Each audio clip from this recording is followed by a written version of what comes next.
Bismillah wassalatu wassalamu ala rasulillah wa ala alihi wa sahbihi wa mawalah wa la hawla wa la quwata illa billahi wa ba'du.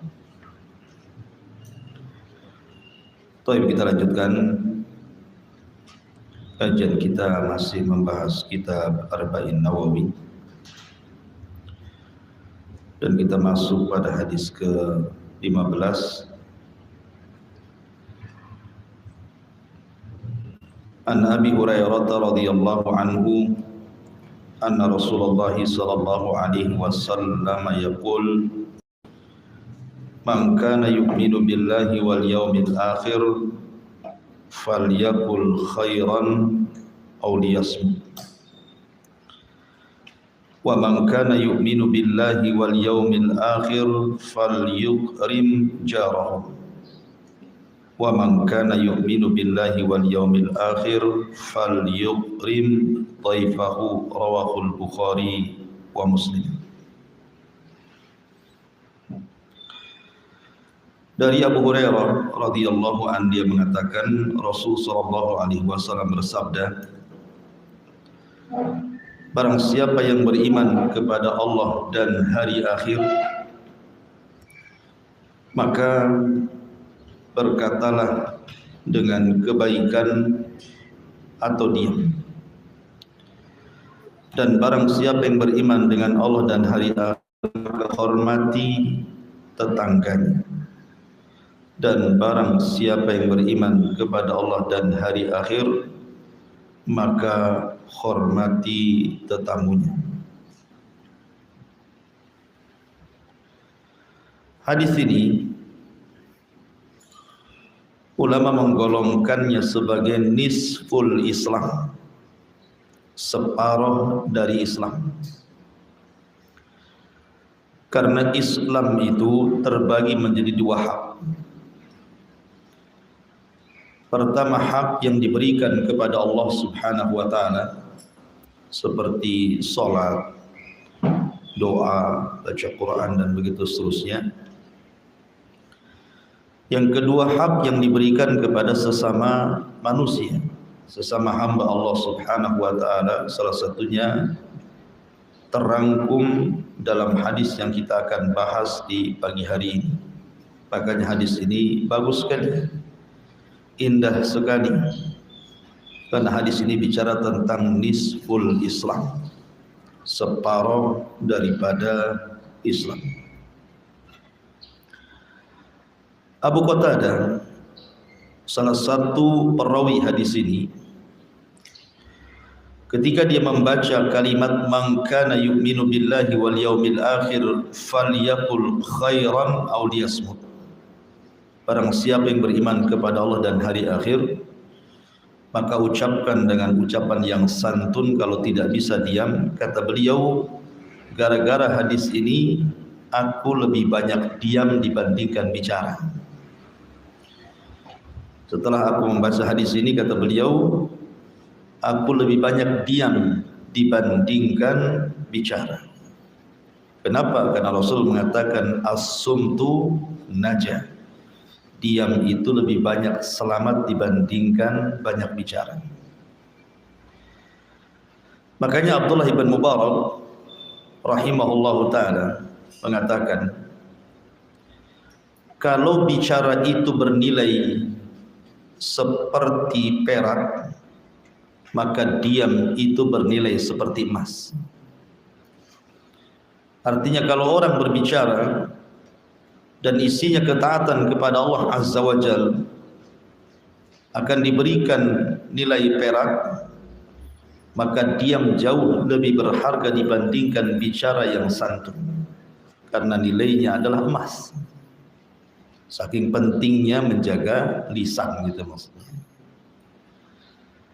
Bahkan sampai ada ulama yang mengatakan, kalau seandainya saya ini bicara, kemudian pembicaraan saya ini buat takjub orang lain dan takjub kepada diri sendiri, maka sebaiknya hentikan bicaranya. Dan kalau dengan diamnya orang suka, maka pergi dia. Maksudnya ulama dulu itu menjaga hati gitu. Sampai-sampai kalau ngomong orang suka dengan ucapan kita, malah yang ngomong suruh diam. Takutnya nanti takabur gitu ya. Ulama dulu seperti itu. Kalau orang lain asik bicara, tambah lagi kalimatnya sama kita kan. Karena kita ini kadang-kadang tidak pernah mengerem bicara. Pun bahasa ibu-ibu ember gitu ya, atau baskom. Udah ngomong banyak ngomong tuh mulut ember gitu. Ya. Sebenarnya kalau bicara tentang masalah kalam, pembicaraan itu kan ada dua macam. Ada pembicaraan yang kalau orang bicara itu berpahala. Kalau seandainya ketika berbicara dan isinya pahala, ngomong, tapi dengan santun. Tapi sekiranya kalau seseorang itu yang kedua berbicara dan isinya akan merangsang perbuatan dosa, maka sebaiknya diam. Itu maknanya. Jadi ketika Nabi SAW mengatakan falyakul khairan, maksudnya khairat dunya wal akhirah. Katakan ucapan yang santun, yang bermanfaat untuk dia dan akhiratnya, auliyasmut, daripada bicara berdosa. Gitu ya. Maka lihat bagaimana Islam mengajarkan kepada kita soal bicara saja diatur dalam Islam ini. Ma'asyiral muslimat yang dimuliakan Allah Subhanahu wa taala, sedikit kita bicara tentang adab kalam. Kita tahu bahwa pembicaraan manusia itu tidak akan dibiarkan begitu saja, tetapi dicatat oleh dua malaikat yang disebut dengan Raqib dan Atid. Makanya Rasulullah mengatakan ma yalfidhu min qaulin illa ladaihi raqibun atid. Tidak ada satupun ucapan kecuali akan dicatat raqib dan atid, baik ucapan baik atau ucapan buruk. Sanaktubu ma qalu, kami akan catat apapun yang mereka katakan. Makanya kenapa Islam menjunjung tinggi adab bicara.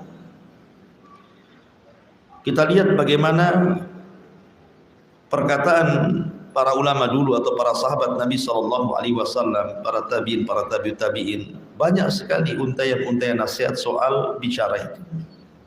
Disebutkan salah satunya, berkata Salman ibn Daud, maksudnya Sulaiman ibn Daud, Nabi Sulaiman putra Daud alaihi salatu wassalam, dia mengatakan, in kanal kalam min fiddatin fasukutu min dhahabin.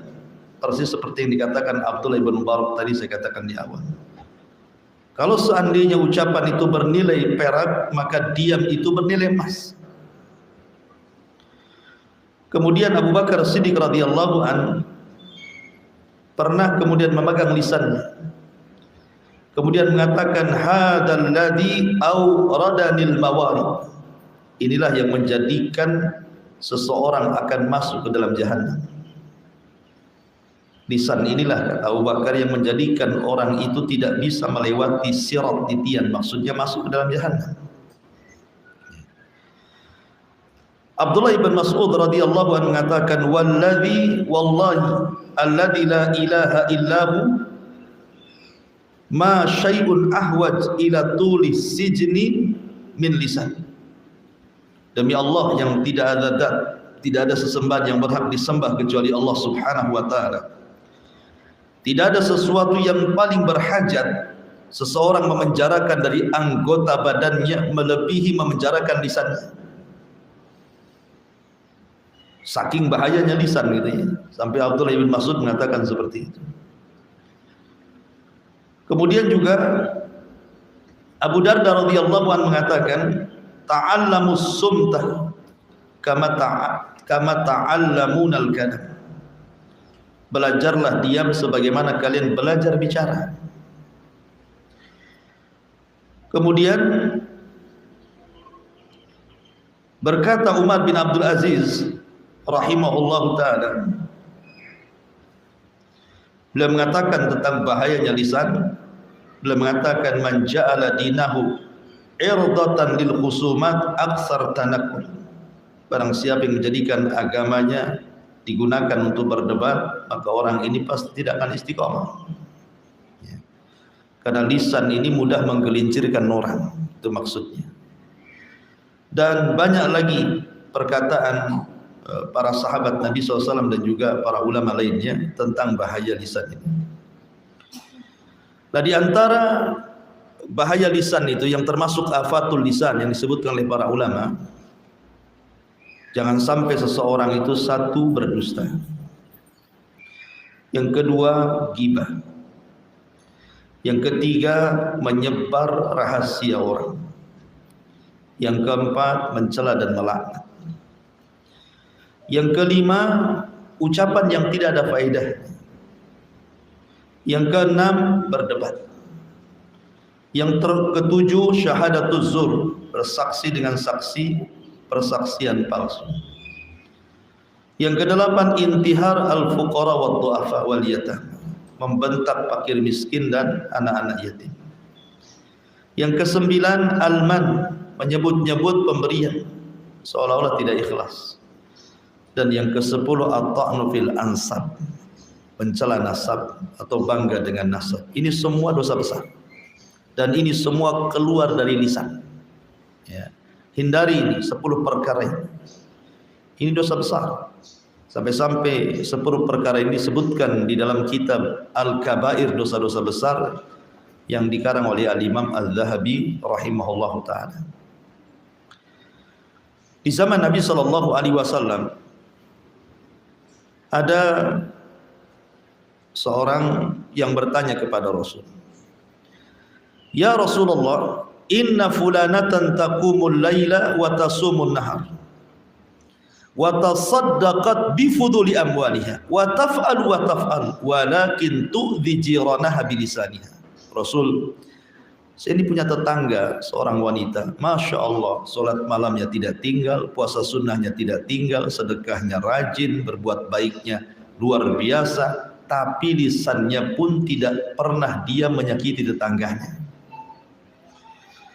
Bagaimana menurutmu wanita seperti ini? Lihat bagaimana pertanyaan orang ini kepada Rasul menyinggung soal wanita.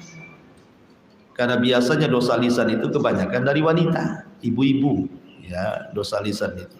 Maka dicontohkan di sini seorang wanita, bukan laki-laki. Maka Nabi SAW langsung berteriak dan mengatakan, la khaira fiha. Wanita itu tidak punya kebaikan secuil pun. Ia min ahlin nar, wanita itu pasti masuk neraka.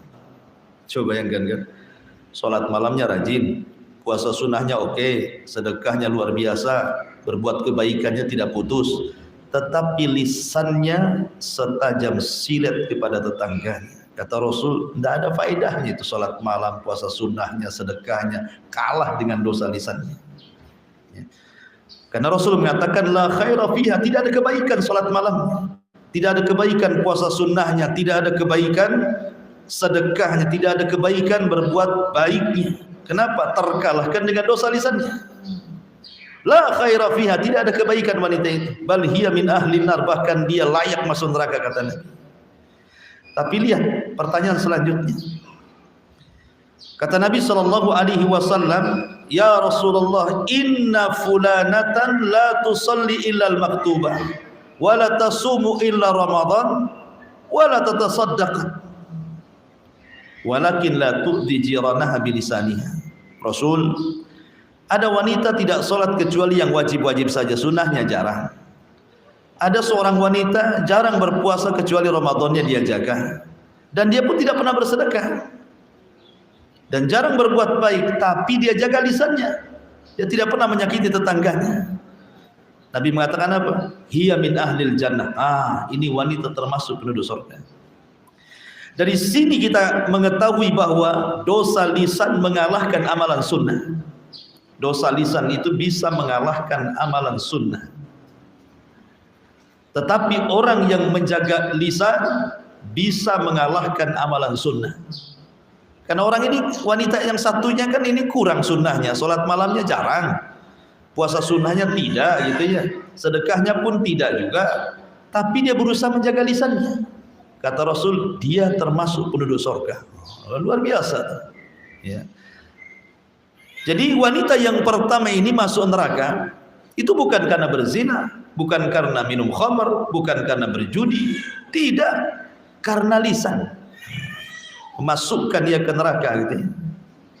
Dan yang satu juga sama, dia masuk surga bukan karena dia beramal amalan besar, sholat malam pun tidak gitu ya, puasa sunnah pun tidak, dia yang wajib-wajib saja, tetapi rupanya keutamaan menjaga lisan mengantarkan dia masuk ke dalam surga.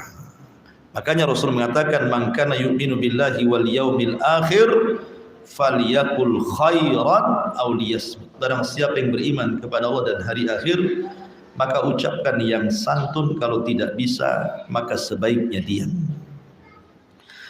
Ma'asyiral muslimat yang dimuliakan Allah Subhanahu wa taala. Lalu apa dan bagaimana adab bicara itu sebenarnya?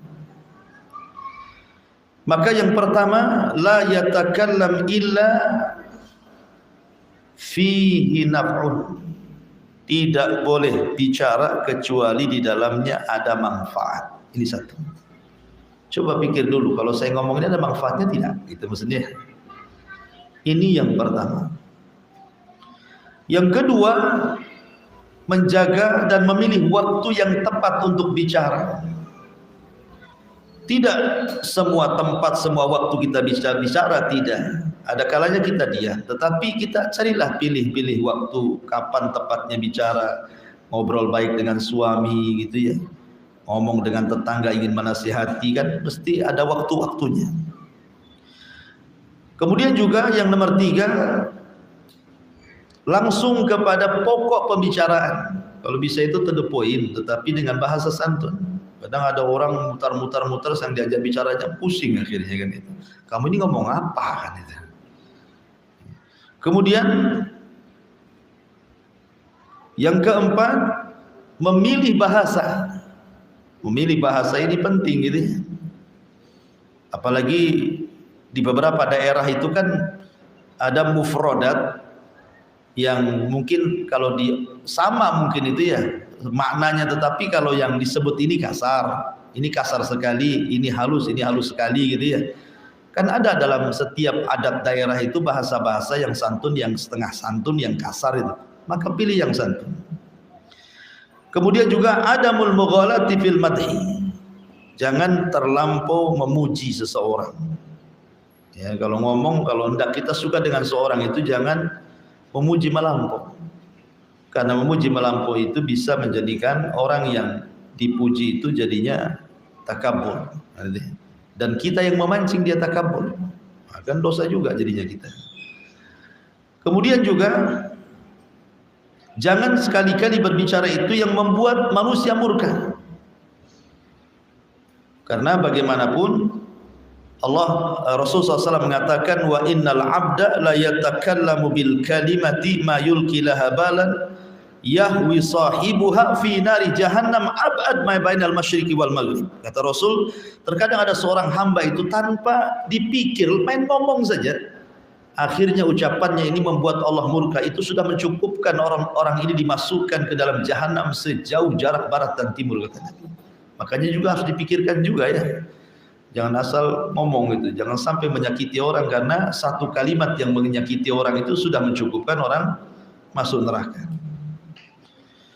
Kemudian juga berikan muqaddimah saat bicara, minimalnya senyum dulu atau apa. Karena ada orang kalau lagi marah itu yang dihadapkan tuh udah mukanya muka seram dulu kan. Ya ada muqaddimahnya lah bicara itu, senyum dulu, wajahnya agak menakutkan baru ngomong, jadi enak bicaranya ya. Termasuk juga sebisa mungkin apa yang kita katakan itu kalau bentuknya nasihat sudah kita amalkan. Dan kalau itu bentuknya nasihat seolah-olah ibu bicara dengan cermin, nah seperti itulah ibu bicara dengan orang.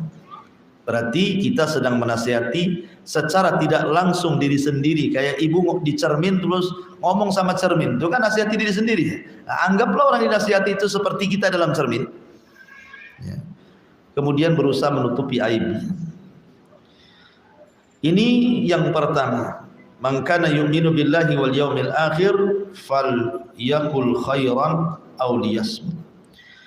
Kemudian yang kedua, kata Nabi SAW, man kana yu'minu billahi wal yaumil akhir falyukrim jarah. Barang siapa yang beriman dengan Allah dan hari akhir, maka hormati tetangganya.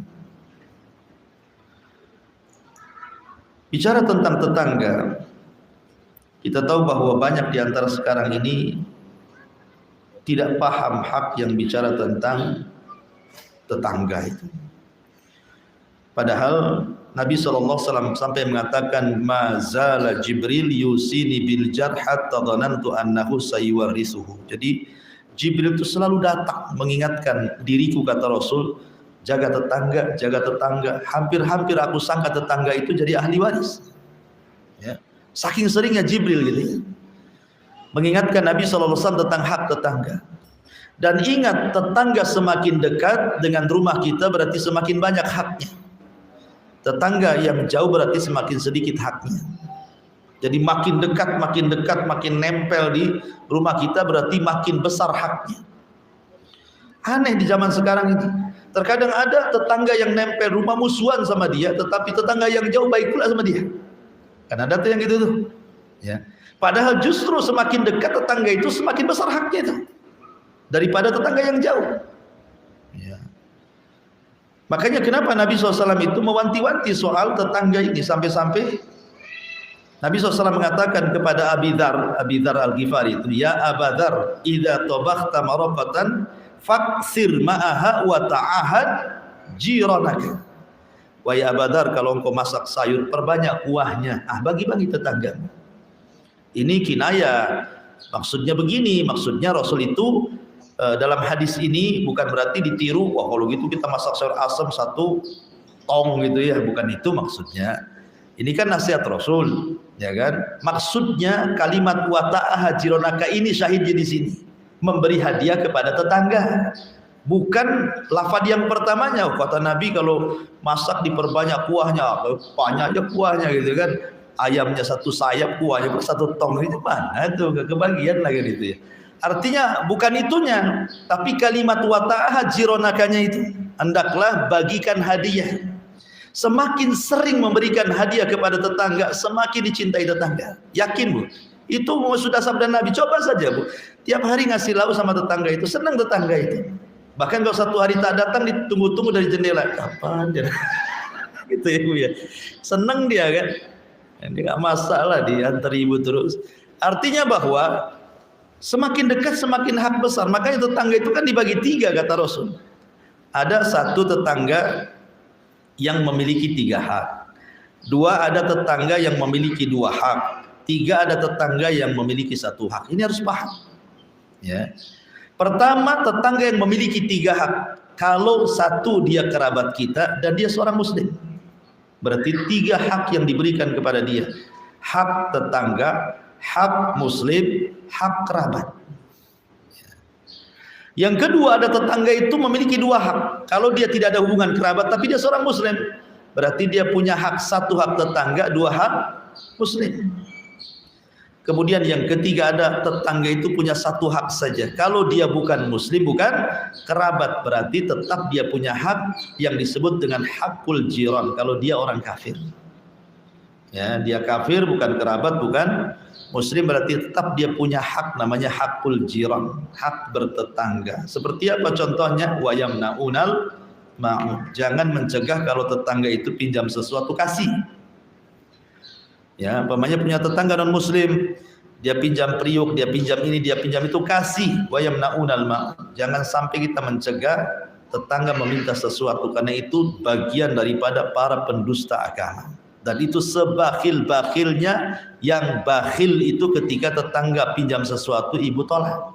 Berarti ibu itu orang paling bakhil di dunia. Karena yang remeh saja ibu nggak mau ngasih, gimana pula pinjam uang? Pinjam kuali aja nggak dikasih, gimana pinjam uang 1 juta? Kemana-mana alasannya. Ya. Jadi tetangga itu terbagi menjadi 3 tadi. Dan semakin dekat semakin besar haknya. Termasuk juga jangan merobek hak bertetangga, karena dosanya besar. Ya. Makanya ketika Nabi SAW bicara tentang dosa zina, ya kan, dosa zina, kata Nabi SAW, berzinah dengan halilah tijari, dengan orang yang ada hubungan tetangga gitu ya, dengan berzina dengan yang tidak ada hubungan bertetangga itu dosanya beda. Ya. Umpamanya tetangga dengan tetangganya selingkuh gitu ya. Daripada seseorang kemudian berzina dengan yang rumahnya jauh, ya beda kota atau beda desa atau beda perumahan gitu ya. Maka beda dosanya. Kenapa? Karena orang yang berzina dengan sesama tetangga dua dosanya. Pertama dosa zinahnya, yang kedua merobek hak tetangga. Tapi kalau berzina dengan orang lain ya mungkin dosa zina saja kan itu dapatnya.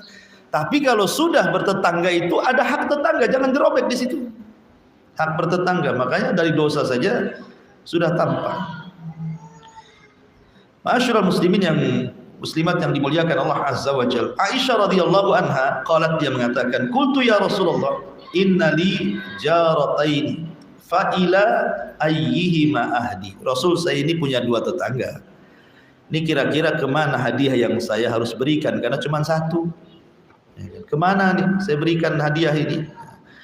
Maka Nabi SAW mengatakan, ila aqrabihima, cari yang paling dekat. Nah, umpamanya ini ibu rumahnya di sini, ini tetangga yang nempel kopel di sini, yang paling dekat inilah yang dikasihkan. Jangan yang jauh dulu, yang dekat dulu. Nah, kalau bisa punya jadwal, itu lebih baik lagi. Hari ini yang di sini, besok sini, besok sini, besok sini, nanti balik lagi ke situ. Nah, itu lebih baik lagi pakai jadwal gitu ya. Kemudian tetangga ini kan bermacam-macam. Ada tetangga bersebelahan rumah, itu juga tetangga. Ada tetangga fisuk di pasar. Ibu jualan di sini, nanti tetangganya jualan sebelahnya. Itu juga tetangga ya. Kemudian ada al-jar fil mazra'ah, di kebun. Ini kebun ibu, ini kebun sebelahnya, itu pun tetangga ibu tuh. Ya. Kemudian juga al-jar fi ad-dirasah. Ketika belajar rasa kayak gini nih kan, sebelahnya itu tetangga juga tuh. Sebelah-sebelahan itu kan. Kemudian juga ada al-jar fi al-maq'adi al-markabati, ketika ibu naik di bus di mana gitu kan, sebelahnya ada orang duduk atau di pesawat, nah itu pun dianggap tetangga, ada haknya ya. Jangan kemudian main ambil kursi, naik pesawat, naik apa gitu kan, sengaja barang pula ditaruh di kursi sebelahnya padahal tiketnya cuma satu kursi itu. Nah, itu nyakiti tetangganya lah kan gitu. Kasih, memang ini hak orang lain. Sengaja tuh biar orang itu duduk sebelah sana gitu kan. Nah, kalau kosong kan alhamdulillah dapat dua kursi ya, bisa lah tidur saya. Itu orang kayak kan ada tuh orang kayak gitu itu ya. Dia nggak tahu hak bertetangga orang kayak gini nih. Ya. Jadi tetangga itu ada juga al-jar fil amal. Ya, tetangga dalam bekerja di kantor, ya kan, itu juga disebut tetangga. Jadi memang tetangga itu bermacam-macam. Taib. Di antara hak yang paling besar kepada tetangga itu, pertama raddus salam. Jangan lupa menjawab salam. Kalau tetangga mengucapkan salam, jawab. Ya. Kemudian yang kedua ijabatud da'wah. Kalau ngundang, datang. Jangan sampai tidak datang. Ya, itu penting itu. Dan yang paling penting lagi kaful adha. Kaful adha anhu. Jangan membalas keburukan tetangga dengan keburukan. Sabar. Nah, itu paling penting. Jadi kalau tetangga ngomong apa-apa, ibu diam sajalah. Itu paling besar haknya. Sebab Bu, kalau ibu bertengkar dengan tetangga Bu, itu bisa tahunan tengkarnya itu. Dan bukan hanya antara ibu dengan dia, bisa keturunannya pun ikut-ikut bertengkar.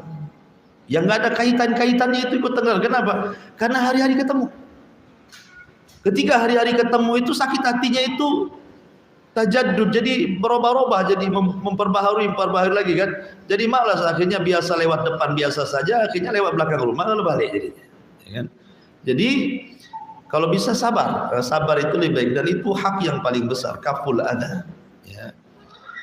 Kemudian tahammul adha, tahammul adha iljar tadi. Kemudian kaful adha artinya kaful adha itu tidak menyakiti, dan sabar ketika tetangga menyakiti disebut tahammulil adha aljar. Kemudian juga tafaqqud, biasalah seseorang itu kehilangan, kalau nggak ada tetangganya kehilangan, kok nggak nampak kemana gitu ya. Nah, itu juga termasuk adab juga ya. Dan yang paling penting adalah satruhu wa siyanatu irdih, jaga kehormatannya, jaga aibnya. Kalau ada tetangga nih bertengkar nih karena kompol, zaman sekarang kan susah kita menghindari supaya nggak dengar ucapan tetangga ini. Kadang-kadang rumah kita ini berdempetan, jadi kalau tetangga bertengkar dengan suaminya, dengan orang tuanya, dengan kerabatnya, kedengar sampai rumah kita kan. Nah, kalau kita mendengar, maka amanahlah kuping kita. Anggap saja apa yang dibicarakan itu nggak ada urusan dengan kita. Jangan pula kemudian ketika keluar, kenapa lama? Aduh, nggak tahu tadi tetangga sebelah ribut lah. Ngapain kok cerita gitu? Nggak usah ceritain. Itu kan dengan mengatakan tetangga ribut itu nggak namanya, walaupun hanya ngomong gitu saja, itu sudah membongkar aib dia kan. Apalagi dirinci, ributnya apa? Diperinci satu-satu kayak rekaman aja tuh. Nah, itu lebih parah lagi. Oh, ngasih tahu saja nggak boleh. Ya. Cari alasan yang lain yang jangan menyinggung tetangganya. Jadi akhirnya orang nggak tahu tetangga ribut jadi tahu lah gara-gara ibu kan. Nah, jadi itu juga penting. Artinya satruhu wasyanatu irdi, penting menjaga aib dan juga kehormatannya, jaga. Ya. Kemudian al-ihda ilaihi wa mawaddatihi, kasih hadiah dan cintai tetangganya. Baik.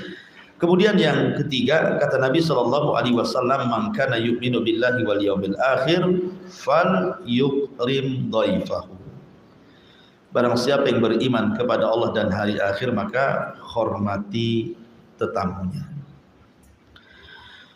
Masyurul muslimat yang dimuliakan Allah Azza wa Jalla, bicara tentang tamu. Tamu itu datang bawa berkah, bukan datang bawa sial. Apalagi tamu itu dia seorang musafir, orang jauh maksudnya. Datang ke ibu bertamu, berarti tamu itu mau berkah karena doanya orang musafir itu mustajab. Ya. Dan kewajiban ibu memberikan hak kepada tamu itu 1 hari 1 malam. Kemudian sunnahnya 3 hari. Kalau sudah lewat 3 hari itu tergantung ibu lah, kan gitu ya. Tapi yang wajib itu 1 hari 1 malam. Ibu harus ngasih penginapan bagi dia kalau memang kayak orang dulu. Orang dulu kan kayak di desa-desa itu kan nggak ada hotel kayak kita di Batam kan ada hotel kan. Enak lah, tidak harus mesti diinapkan di rumah lah kalau datang orang jauh kan. Bisa saja kita sewakan hotel. Ya, tapi kan kalau di desa-desa kan nggak ada penginapan. Berarti harus disediakan tempat tinggal. Kemudian dikasih makan yang sewajarnya lah dalam 1 hari 1 malam itu wajib hukumnya, Bu. Kalau tidak ibu berdosa. 1 hari itu sajalah, sewakan hotel atau kasih makan, yang penting udah 1 hari itu selesai. Kalau memang di rumah tidak ada kamar lagi. Nah, adapun hari kedua dan hari ketiga itu sunnah hukumnya. Kalau ibu berbuat baik berarti dapat pahala, kalau tidak pun maka tidak berdosa kan gitu. Kalau sudah hari ketiga lebih ya itu kembali kepada kita. Tetapi yang paling penting ketika menjamu tamu, sebelum kita menghidangkan makanan tempat tinggal, 2, pertama senyum. Nah, itu penting tuh. Ya. Yang kedua ramah tamah dulu. Oh, alhamdulillah, masya Allah, mabruk. Nah, macam-macam lah, puji dia kan itu ya. Baru setelah itu kasih makanan. Ya. Jadi itu ketika menerima tamu yang pertama kali senyum dulu. Nah, kata Rasul, tabassumu kali akhika sadaqah, senyum. Biar senang gitu tamu itu. Berarti kedatangan dia tidak menjadikan ibu susah. Kan kadang ada tamu itu, pernah ada seseorang cerita begini. Seorang syekh cerita. Ya. Jadi syekh ini punya kawan, cerita kawannya ini bawa tamu ceritanya ingin dibawa pulang ke rumahnya. Ingin dibawa pulang ke rumahnya. Lah cuman waktu itu tidak bawa handphone sehingga tidak memberitahu istrinya bahwa tamunya akan datang gitu ya. Bahwa hari itu akan ada tamu karena lupa dia tidak bawa handphone. Ketika sampai di rumah, tamu ini kan belum masuk nih. Kemudian suaminya ngomong sama istrinya, "Tadi abang bawa tamu, ada apa kira-kira?" Tiba-tiba istrinya marah. "Oh ini ya, kok kenapa nggak kasih tahu? Kenapa nggak ini? Kenapa itu?" Tamu pula dengar di luar, pergi tamunya. Kenapa? Ya masa kayak gitu kan itu. Ya. Jadi kalau ada tamu jangan marah-marah istri sama suami. Sudah yang ada saja hidangkan kan itu. Pernah suatu ketika ada seorang wanita membawa 2 anak ke rumah Aisyah radhiyallahu anha. Wanita ini kelaparan, 2 anaknya juga lapar. Sementara di rumah Aisyah radhiyallahu anha itu cuma ada 1 biji tamar. Subhanallah, di rumah Nabi cuma ada 1 biji kurma. Saya nggak yakin di kulkas ibu itu cuma 1 biji kangkung, itu tidak mungkin. Pasti macam-macam lauk ada di situ. Artinya bahwa ini 1 butir kurma ini sama Aisyah radhiyallahu anha dikasihkan. Memang itu yang ada, apalagi kan? Tidak usah takaluf gitu. 1 biji kurma akhirnya dibalas sama ibu itu, yang 1 dikasihkan anaknya, yang 1 dikasihkan anak 1. Sampai seperti itu. Itu rumah Nabi itu. Jadi tidak perlu takalluf. Ya kalau sudah ada tamu langsung sambut. Ya kalau dia mau nunggu ibu masak, alhamdulillah gitu. Apalagi sekarang main instan, semua pakai instan sekarang kan. Mie goreng instan, mie goreng rebus instan, semua pakai instan sekarang. Nah, sekarang lebih enak lagi, COD lagi. Tunggu sebentar, datanglah COD itu, bayar di tempat. Nah, apalagi lebih mudah lagi kok sekarang ini. Jadi memudahkan untuk menjamu tamu. Walaupun demikian terkadang kita tidak paham hak tamu itu. Nabi itu suatu ketika ada tamu. Akhirnya Nabi SAW mengutus Anas bin Malik radhiyallahu untuk mengecek semua rumah istrinya. Ada makanan enggak? Subhanallah, dari 9 rumah istri Nabi dicek satu-satu sama Anas bin Malik pembantu Rasul itu. Tidak ada satupun makanan di rumah. 9 istrinya nggak ada rumah makanan, luar biasa. Akhirnya Anas bin Malik ngomong, Rasul, saya sudah mengecek 9 rumah, ternyata tidak ada yang bisa dimakan di rumah. Maka Rasul berdiri dan mengatakan, siapa yang mau menjamu tamu Rasulullah? Waqama rajulun minal ansar. Tegak seorang laki-laki dari Ansar. Ada yang mengatakan Jabir bin Abdullah radhiyallahu anhu. Jabir ini tanpa fikir, di rumahnya ada makan, nggak ada makan, main bangkit saja saya wahai Rasul. Akhirnya kemudian Jabir pulang dulu ke rumahnya. Kemudian dia mengatakan kepada istrinya, wahai istriku, tadi sesudah janji ingin menjamu tamu Nabi. Hal indakum syai'un, adakah sesuatu yang bisa dimakan? Kata istrinya, tidak ada, illa qut sibyan, kecuali makanan untuk anak kita. Ya. Tetapi suaminya mengatakan, ya sudah, kalau memang itu qutus sibyan, itu makanan untuk anak, begini saja. Nanti sebentar lagi tamu akan datang, kau buat anakmu capek, kau buat main sehingga lupa dia lapar sampai tidur gitu. Nah, dibuat syukur supaya kayak gitu. Supaya jangan ingat makan. Gimana caranya? Terserah kamu, pandai-pandai kamu lah kan itu. Nanti kalau tamu datang karena malam-malam kan itu peristiwanya, kamu pura-pura aja benerin lampu itu, kau tiup lampunya, bilang aja lampunya rusak, biar tamu jangan lihat gitu. Sampai seperti itu loh sahabat itu membuat siasat gitu ya, karena tidak ada apa-apa yang bisa dimakan. Sementara kalau tamunya melihat cuma ada makanan sedikit kan bisa saja tamunya nggak enak kan gitu. Tapi gimana Jabir itu supaya tamunya enak? Dia ngomong sama istrinya, buat anakmu tidur, bagaimana caranya? Jangan dimakan. Buat lampu itu mati, bagaimana caranya supaya tamu tidak melihat kita.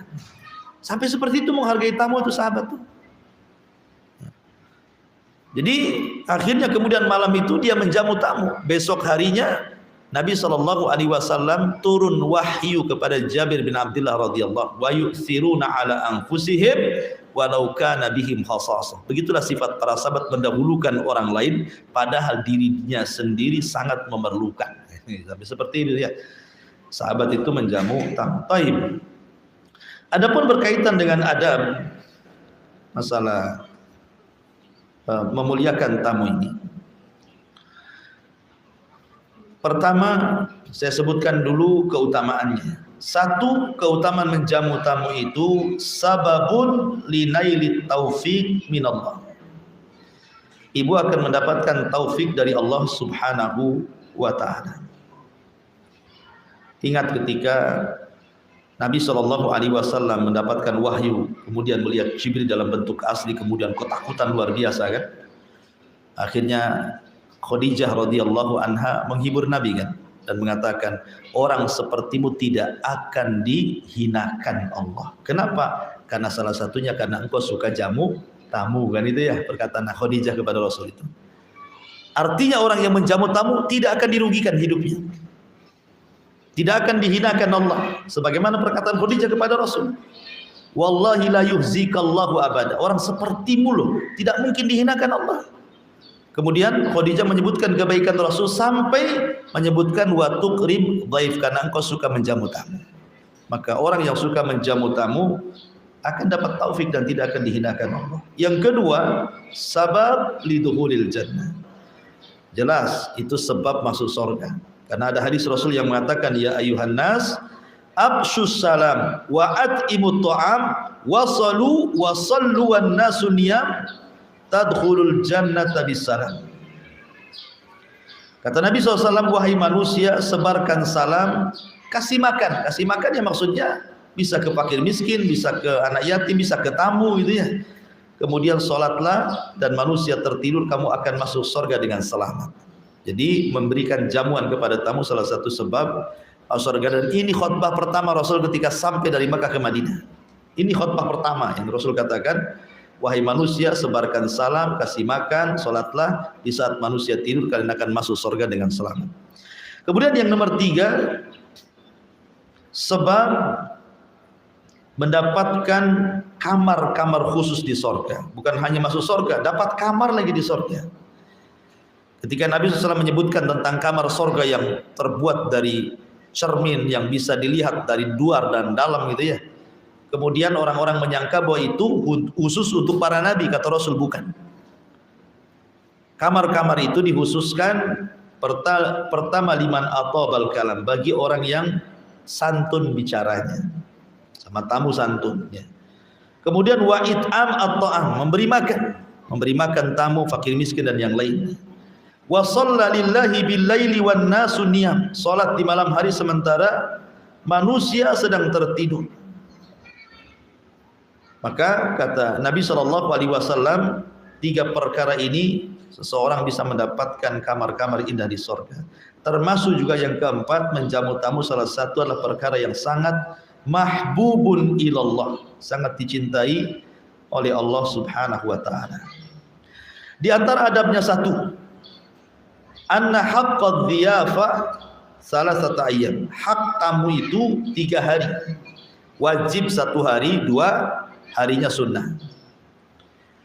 Tapi ada yang mengatakan bahwa ini hak ahlil qura, artinya yang dimaksud tamu itu tidak semua tamu. Maksudnya tamu, dikatakan tamu itu kalau datang dalam jarak safar, itu disebut tamu Bu ya. Orang Tanjung Pinang, orang Tanjung Balai datang ke Batam, itu disebut tamu. Karena apa? Sudah masuk masafah safar ya kan. Kalau dari Pinang ke sini kan sudah boleh jamak, boleh qashar, berarti tamu. Oh, kalau tetangga dua tetangga 2 rumah bukan tamu datang ke ibu ya. Saya ingin bertamu lah ke sebelah, mau nginep di sebelah kan hak saya 3 hari. Enak kali, karena nggak ada makanan di rumahnya, saya mau bertamu sama dia aja lah biar makan 3 hari tempat dia kan. Bukan tamu, bukan tamu 1 Batam ini, Batam bukan tamu. Tamu itu yang ada jarak safar maksudnya. Itu disebut tamu namanya ya. Kemudian yang kedua, alla yatakallaf al-mudhib li dhaifihi ma laysa indah. Jangan membebankan seseorang kepada tetamunya apa yang dia tidak miliki. Jadi tidak perlulah seseorang itu istilahnya karena tidak punya apa-apa akhirnya tidak mau jamu tamu. Tidak maulah, janganlah ke rumah saya. Nah, alasannya nggak ada apa-apa di rumahnya kan. Jangan, datang saja gitu. Apa yang ada itulah yang ibu berikan. Tidak usah takalluf gitu kan. Ya. Makanya Nabi SAW ketika bertamu kepada rumah Abu Haitham ibn Tiham bersama Abu Bakar dan Umar, dia datang. Kemudian Abu Haitham itu kan karena tamunya orang besar, Nabi, Abu Bakar, Umar ini kan tamu hebat-hebat kan. Dia langsung ambil pisau mau ngambil kambing yang paling besar, kambing pejantan itu. Kata Rasul, iya kawal halub. Jangan itu katanya. Yang ini saja kata Rasul, yang kurus-kurus ini saja. Nah, ini tamu yang seperti ini tahu diri ibu namanya. Nah, ibu jadi gitu, jadi tamu pun ada hak juga. Ya, kalau sudah tahu tuan rumahnya sibuk, ibu langsung komen, enggak usah apa-apa gitu ya. Walaupun sebenarnya matinya enggak apa-apa, mau keluarkan aja. Tapi kan ada basa-basinya lah gitu maksudnya ya. Supaya tuan rumah itu juga enak gitu. Karena dia kan ada orang itu yang enggak bisa nahan gitu. Kayaknya malunya lebih ke depan, menjamu tamunya ke belakang kan jadinya. Akhirnya karena malunya lebih besar enggak jamu tamu jadinya. Jadi itu penting, jangan takalluf. Kemudian juga tahniatul baiti listiqbalid duyub idza hadaru, berusaha untuk mengucapkan tahniah, selamat datang. Ya ngomong baiklah, doa gitu. Masya Allah, sudah lama kita ketemu, gimana kabar, gimana anak, gimana, pokoknya basa-basi lah kan itu ya. Ini ada tamu diem saya, tamunya pusing lah kan itu. Ini suka nggak sama saya di sini? Gitu. Kan ada orang itu yang mau ditamuin nggak mau gitu. Kemudian yang nomor 4, an yakum ala khidmati dia fihi binafsihi. Kalau bisa jangan nyuruh orang. Memang ibu punya pembantu, ada tamu. Jangan pula kalau ada apa-apa ini ada pembantu saja. Jangan. Kan ada tuh orang kayak gitu itu ya. Kan ada pembantunya, suruh pembantunya pula melayan tamu. Jangan. Kalau bisa diri kita ya kan, itu pahala untuk kita. Kalau pembantu yang ini, pembantu apa pahala nantinya? Ini kan kesempatan kita. Nggak usah main pembantu-pembantu lagi. Itu sebagaimana dijelaskan dalam riwayat Sahal ibn Sa'ad. Kemudian tentang sesuatu yang harus dilakukan di antara adab tamu adalah ta'jilut ta'am, segerakan makan. Di anna dzalika min ikram al-dhaif, karena menghidangkan makanan itu sesuatu yang paling besar dalam menjamu tamu. Sekali lagi, tamu jauh, bukan tamu dekat ya. Tamu yang jauh kan, apalagi zaman dulu, kalau alhamdulillah kalau zaman sekarang sih banyak, hampir beberapa meter nanti ada warung Padang, warung Jawa, warung macam-macam kan. Sehingga kadang-kadang tamu itu sebelum sampai ke ibu udah makan dulu kan. Tapi zaman dulu kan nggak ada kayak gini-gini kan. Ya, nggak ada warung-warung itu. Sehingga datang itu memang lapar betul tuh. Nah, sehingga kenapa masalah ta'jilut ta'am ini, segera menghidangkan makanan, itu nomor 1 dalam menghormati tamu. Ya.